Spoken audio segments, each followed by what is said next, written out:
Assalamualaikum warahmatullahi wabarakatuh. Waalaikumsalam warahmatullahi wabarakatuh.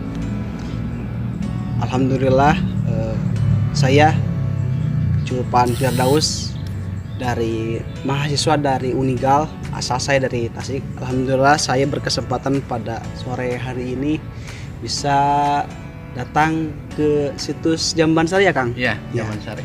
Alhamdulillah saya sekarang di sini samping saya ada narasumber. Beliau ini nantilah dijelaskan siapa ini beliau. Siapa beliau ini di sini sangat berpengaruh sekali. Tetapi alangkah baiknya lebih jelas lagi beliau yang akan memperkenalkan bahwa siapa sih ini beliau ini. Insya Allah beliau adalah narasumber saya untuk menceritakan hal-hal yang ingin saya tanyakan tentang Kanjeng Prabu ini. Ya, terima kasih sudah mampir di channel saya. Alhamdulillah. Ya, Berkah. ya. Mudah-mudahan di video ini sangat bermanfaat. Mudah-mudahan bisa menambah wawasan khususnya Amin. mahasiswa-mahasiswa Amin. baru ilmu fakultas pendidikan khususnya di prodi sejarah. Dan Dipersilakan ke Akang untuk tambahin, bisa jadi intinya ini ya. buat apa? Buat menambah wawasan dan edukasi bagi seluruh Iya. lah mungkin ya, mulai Iya. dari tatanan masyarakat dan mulai dari pendidikan, dari berbagai level pendidikan sampai ke fakultas Iya. gitu. Assalamualaikum warahmatullahi wabarakatuh. Alhamdulillah pada kesempatan hari ini saya diwawancarai oleh Muhammad Julpan. Muhammad Julpan. Dalam kesempatan ini mungkin ingin sekedar bercerita santai aja, tapi mengandung makna dan haidah yang sangat luar biasa tentang tatanan Jambansari.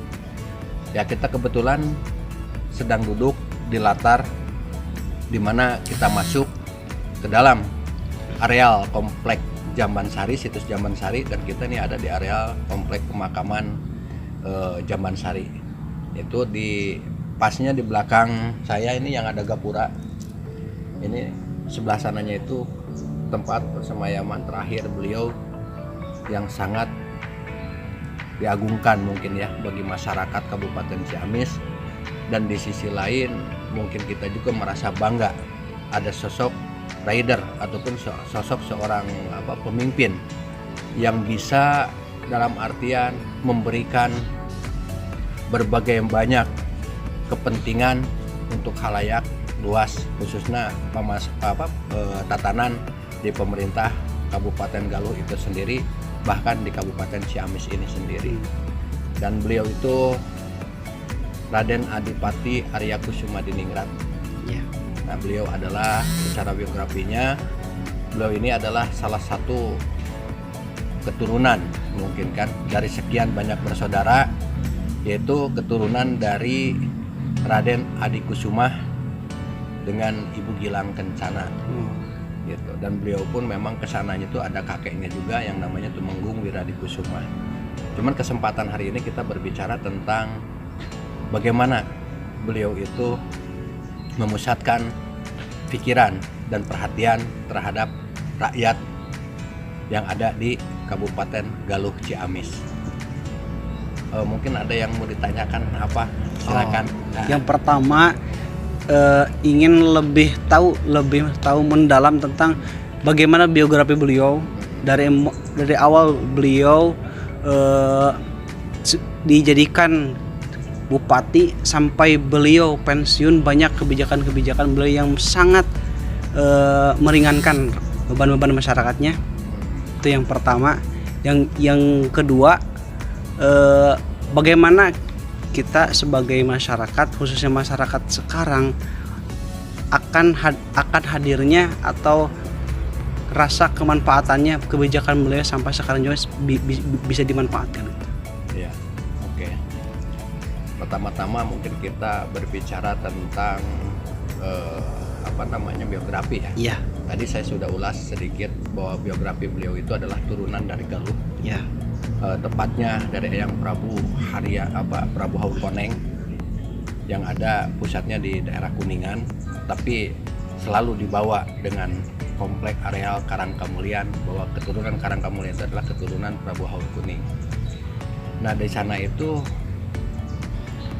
mulai tatanan-tatanan, karena mungkin keadipatian ini, beliau ini menginjak keadipatian yang ke-16 menurut saya itu, dan mungkin ada adipati lain sebelum beliau yang sama kinerja kerjanya itu mementingkan keseluruhan khususnya masyarakat dengan berbagai macam tatanan.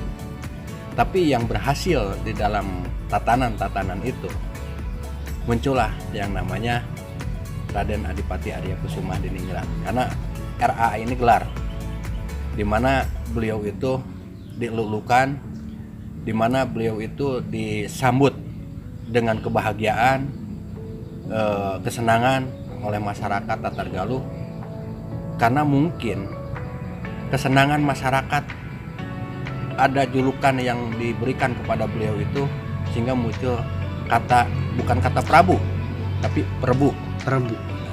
Prabu itu berarti masyarakat itu mencintai sosok seorang pemimpin yang ideal. Dalam artian mungkin kalau semacam sekarang ini kan banyak pola pemikiran yang luar biasa, tapi di zaman dulu juga beliau itu sudah berinovasi di dalam pemikiran yang sangat luar biasa canggihnya.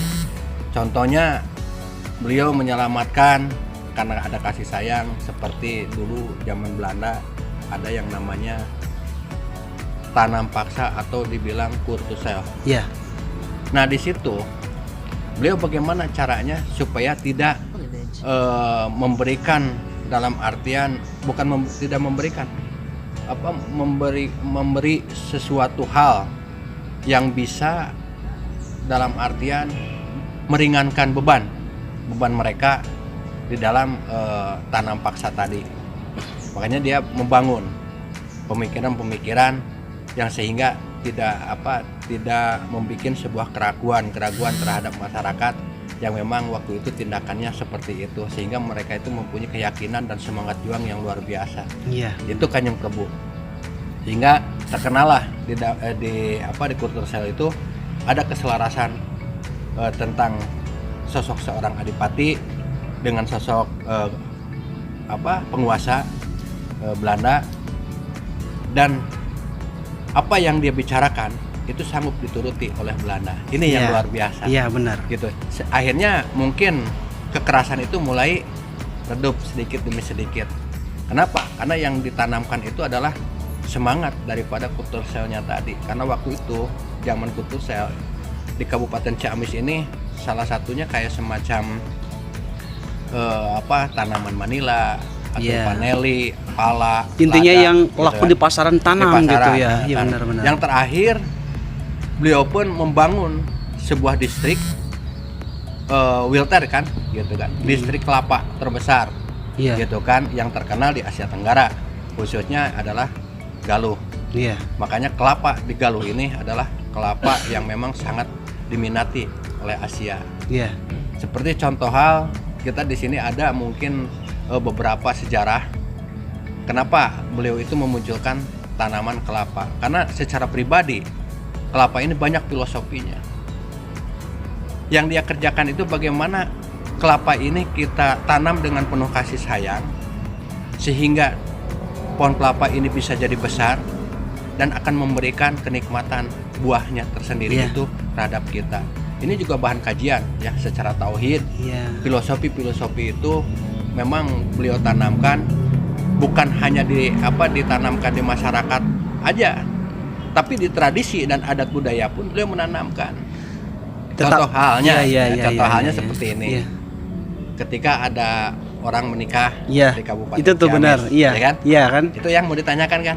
Itu kan benar.